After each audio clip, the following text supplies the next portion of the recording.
ആദ്യക്കുട്ടി സ്കൂളിൽ പോകുന്നതിൻ്റെ മുന്നേ ചെയ്യുന്നതാണ് കേട്ടോ. നമ്മുടെ ഇൻക്യുബേറ്ററിൽ വെച്ച മുട്ട റൊട്ടേറ്റ് ചെയ്ത് കൊടുക്കുന്നതാണ്. ഡെയിലി അവനത് രാത്രിയും രാവിലെയും ചെയ്യും കേട്ടോ.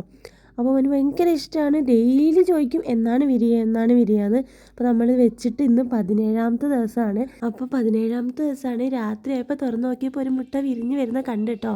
അതിന് മുമ്പേ 2-3 നാൾ വിരിഞ്ഞിട്ടുണ്ട്. ജിയോ മച്ചാൻ്റെ വീഡിയോയിൽ കയ്യിൽ വെച്ച് വിരിയുന്നത് കണ്ടപ്പോൾ തൊട്ടുള്ള ആഗ്രഹം കേട്ടോ.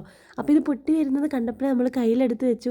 വല്ലാത്തൊരു ഫീലാണ് കൈനകത്ത് നിന്ന് ഇങ്ങനെ വിരിഞ്ഞ് വരിക വെച്ചാൽ. പക്ഷേ 14 മുട്ടയാണ് കാടമുട്ട വെച്ചിട്ടുണ്ടായിരുന്നത്. കോഴിമുട്ടൻ്റെ കൂടെ തന്നെ നമ്മൾ വെച്ചതാണ്.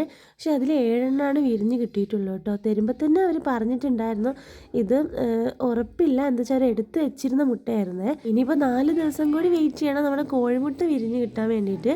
അതുവരെ ഇവരെ വെയിറ്റ് ചെയ്യാൻ പറ്റാത്തതുകൊണ്ട് ഇവരെ വിരിഞ്ഞവരെയൊക്കെ നമ്മൾ ബ്രൂഡിംഗ് കേജിലേക്ക് മാറ്റുന്നുണ്ട്. ഒക്കെ ഞാൻ യൂട്യൂബിൽ വീഡിയോസ് കണ്ടിട്ട് ചെയ്യുന്ന കേട്ടോ. ഇതിനെപ്പറ്റി ഒരു ഐഡിയ നമുക്ക് ഉണ്ടായിരുന്നില്ല. യൂട്യൂബിൽ കുറേ വീഡിയോസ് കണ്ടിട്ട് ആദ്യക്കുട്ടൻ്റെ ഇഷ്ടം കൊണ്ട് ചെയ്തതാണ്.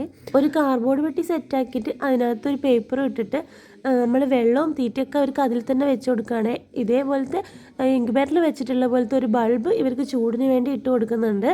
അതും ചെയ്തിട്ടുണ്ട്. പിന്നെ വെള്ളത്തിനകത്ത് ഡയറക്റ്റ് പോയി ഇറങ്ങി മേലൊക്കെ വെള്ളമായിട്ട് അതിൽ വീണ് കിടക്കണ്ടെന്ന് വിചാരിച്ചിട്ട് കുറച്ച് ഗോലി ഇട്ട് കൊടുക്കുന്നുണ്ട് കേട്ടോ.